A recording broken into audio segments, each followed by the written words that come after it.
I hope all of you enjoyed lunch and had a chance to continue good discussions from this morning and perhaps make some new contacts, new people you didn't get to spend a lot of time with. At this time, it is truly my privilege and my pleasure to welcome a great friend of the whole neighborhood, a great friend of Mexico, Central America, and all the Western Hemisphere, the Vice President of the United States, Mike Pence.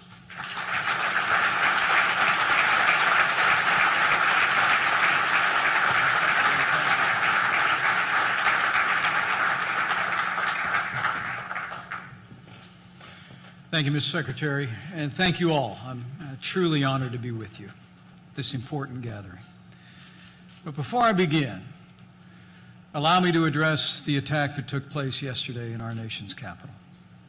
President Trump and I were deeply saddened when we were informed yesterday morning that a gunman had opened fire on the Republican congressional baseball team, injuring 5 people as they practiced for tonight's annual charity baseball game. You know, I served with many of these congressmen.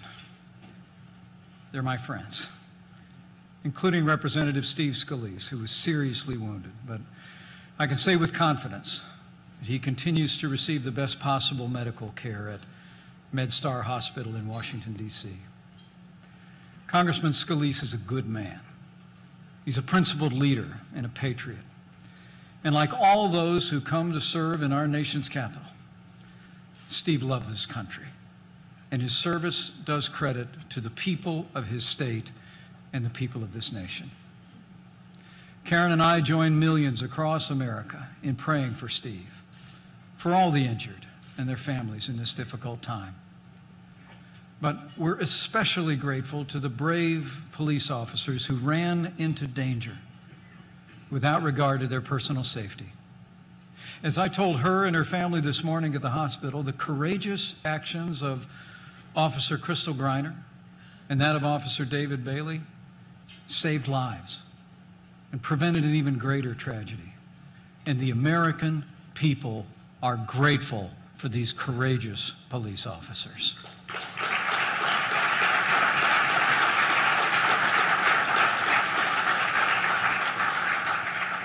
While there will always be those who seek to divide, who choose insult over insight, tonight on a baseball field in our nation's capital, the world will see America is better than that. As President Trump said yesterday, we are strongest when we are unified, when we work together for the common good. And when a neighbor is hurting or under attack, the American people always come together with generosity, compassion, and prayer, and we always will. It's in that spirit that I'm honored to stand here with all of you today, our neighbors as well, from across South America, Central America, and North America at this historic gathering. So to President Hernandez, President Morales, Vice President Ortiz, Secretary Vidagrán, Secretary Osorio, members of the Cabinet, honored guests, it is my privilege as Vice President of the United States to welcome you to this conference on the prosperity and security of Central America.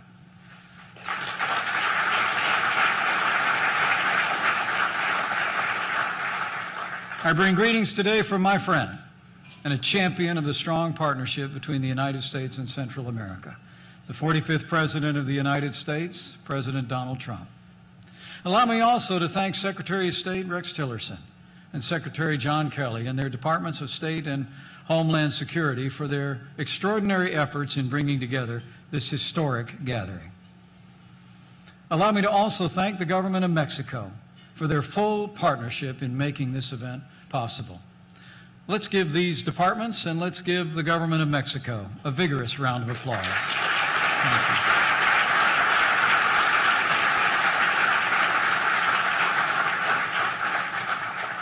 I'm also grateful for the presence of our Treasury Secretary, Steven Mnuchin, and I want to express my appreciation to the Inter-American Development Bank and the U.S. Chamber of Commerce for organizing yesterday's economic event. And also let me personally thank all the public and private sector leaders who've traveled to be here today from across the Western Hemisphere and Europe.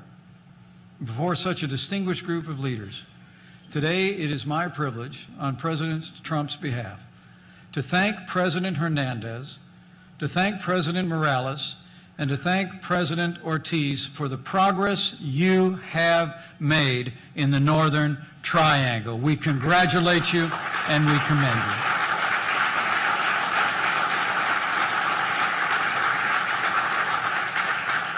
Thank you for your leadership.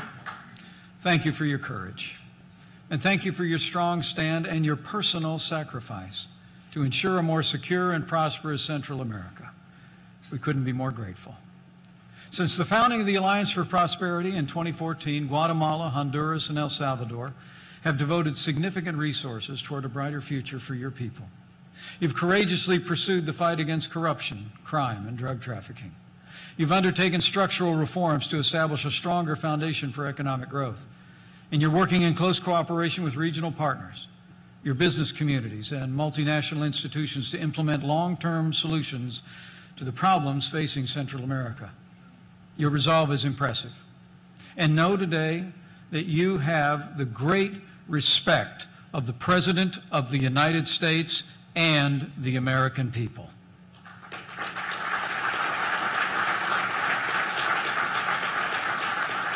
And on behalf of the President, allow me to assure you, the United States of America stands with the nations and people of the Northern Triangle. We stand with you in your commitment to root out crime and corruption. We stand with you in your commitment to stop the scourge of drug trafficking once and for all. And the United States of America stands with you as you build a more secure and prosperous future for the benefit of your people and the benefit of the Western Hemisphere.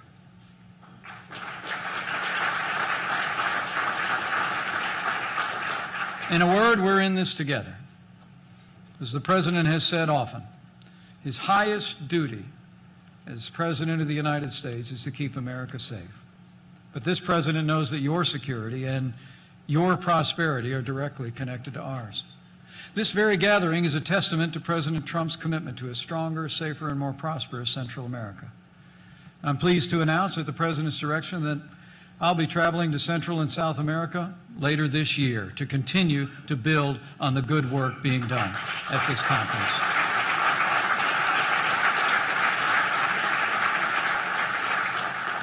You know, the people of the United States have a special place in our hearts for the nations and the people of Central America, especially in the Northern Triangle of Guatemala, Honduras, and El Salvador. Your nations experienced your birth of independence when the United States was still in the youth of our own.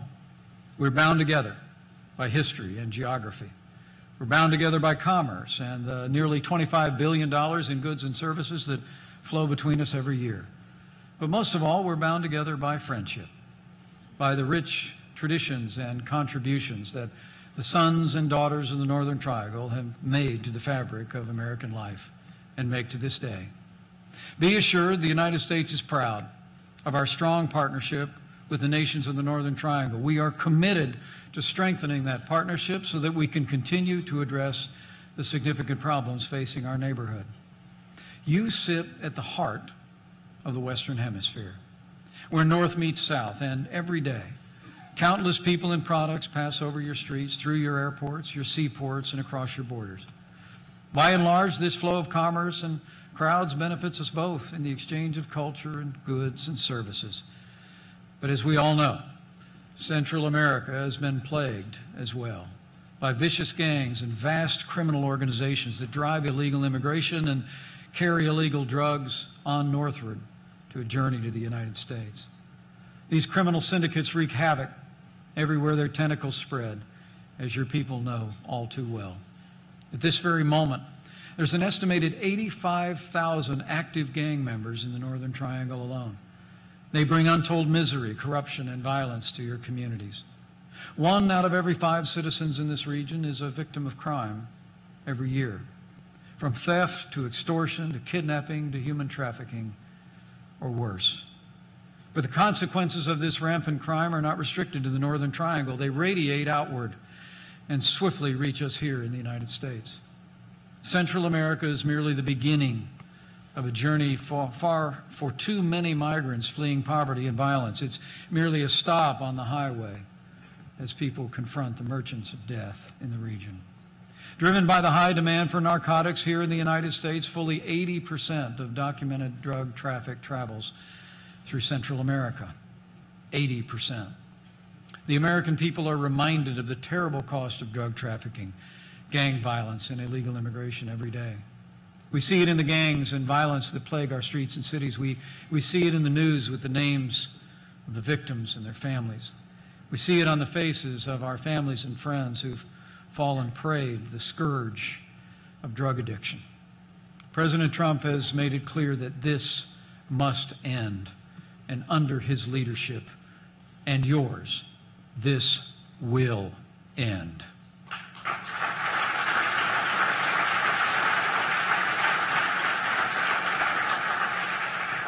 President Trump has already taken decisive action to protect the American people from the harshest consequences of illegal immigration and transnational drug trade.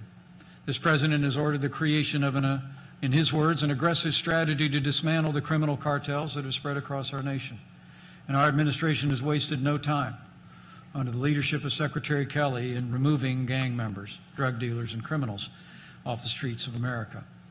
The President's leadership is already making a difference. Criminal organizations such as MS-13 are being decimated and going directly into prison. And thanks to President Donald Trump, illegal crossings at America's southern border are down nearly 70% since the start of this year. And we are grateful for our partners in Mexico and across the Northern Triangle who have contributed to our progress in this area. But to further stem the flow of illegal immigration and illegal drugs into the United States, President Trump knows, as do all of you, that we must confront these problems at their source. We must meet them and we must solve them in Central and South America.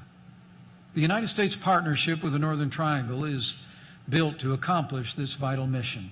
It's what brings us here today. In terms of security, the United States of America is helping train your police forces. We're supporting your attorneys general as they target drug traffickers, gang leaders, and corruption. We're sharing information to better disrupt the flow of weapons and cash into criminal hands. And the United States is proud to support programs in the Northern Triangle that strengthen civil society, improve education and literacy, and spur economic growth in impoverished areas. American assistance in business development and agriculture in Guatemala, El Salvador, and Honduras in recent years has created more than 40,000 jobs and lifted tens of thousands of families out of poverty. Rest assured, under the leadership of President Trump, the United States will continue to work with our partners to support the programs that prove effective. Even in this time of fiscal challenges, I'm pleased to report that President Trump has made clear our commitment to this region by requesting an additional $460 million for security and prosperity in Central America.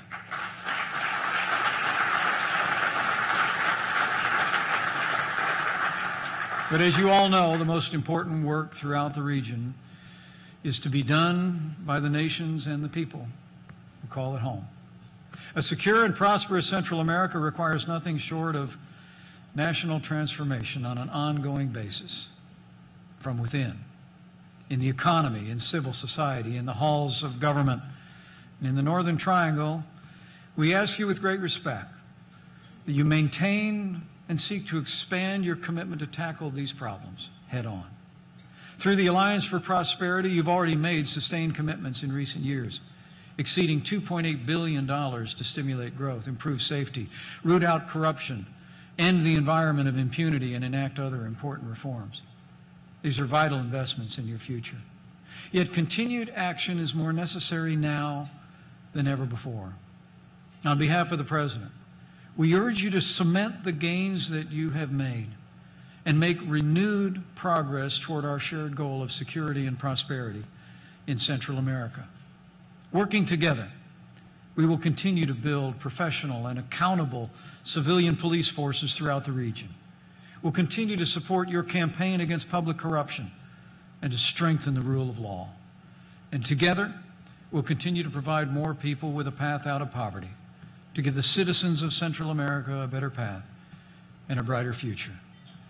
But to accomplish these goals, the nations of Central America must continue to work with new partners in the business community, in government, and in the faith community to foster stronger and more robust civil societies and economies, to staunch the flow of illegal drugs and illegal immigration, and to combat gang violence and organized crime.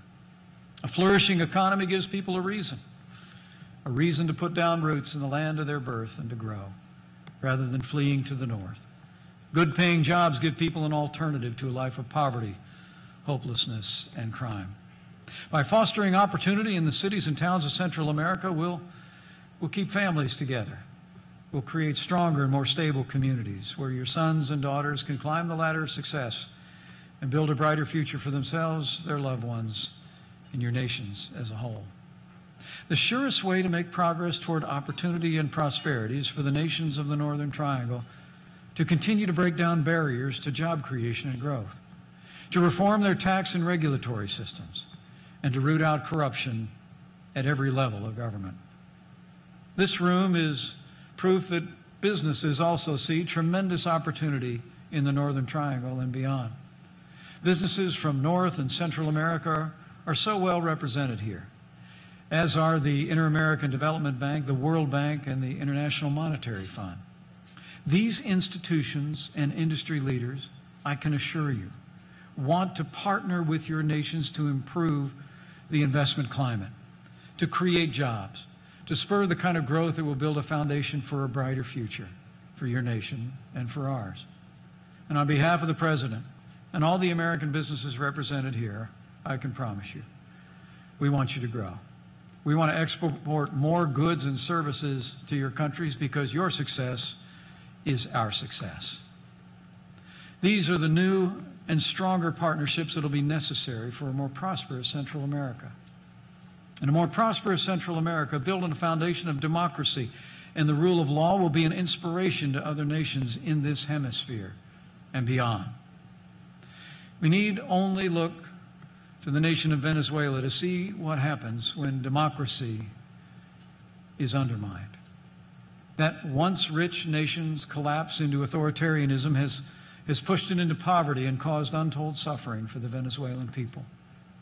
We must, all of us, raise our voices to condemn the Venezuelan government for its abuse of power and its abuse of its own people, and we must do it now.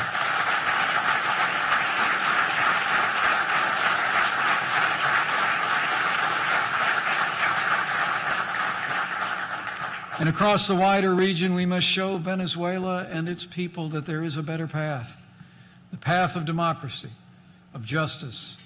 And above all else, we must show Venezuela that freedom is the only path to true prosperity and to a brighter future for their people. But we must always remember that security is the foundation of prosperity. In the Northern Triangle, we must pursue new and stronger partnerships. In a word, to drive out the criminals, the cartels, the gangs, and all who would undermine a future of peace and safety for your people. It's vital that the Northern Triangle expand its security cooperation and integration, not just with the United States, but also with other nations of Central America, Belize, Costa Rica, Nicaragua, and Panama. So, too, we must continue to work closely with Mexico to cripple drug traffickers and disrupt criminal organizations as they seek to travel north. And we cannot overestimate the importance of strong borders. Under President Donald Trump, the United States borders will be strong, but the borders of the United States will always be open to legal immigrants and the lawful flow of commerce. But we will make sure our borders are closed to those who would do us harm, and it will be impassable to the drugs that are besetting our families and communities.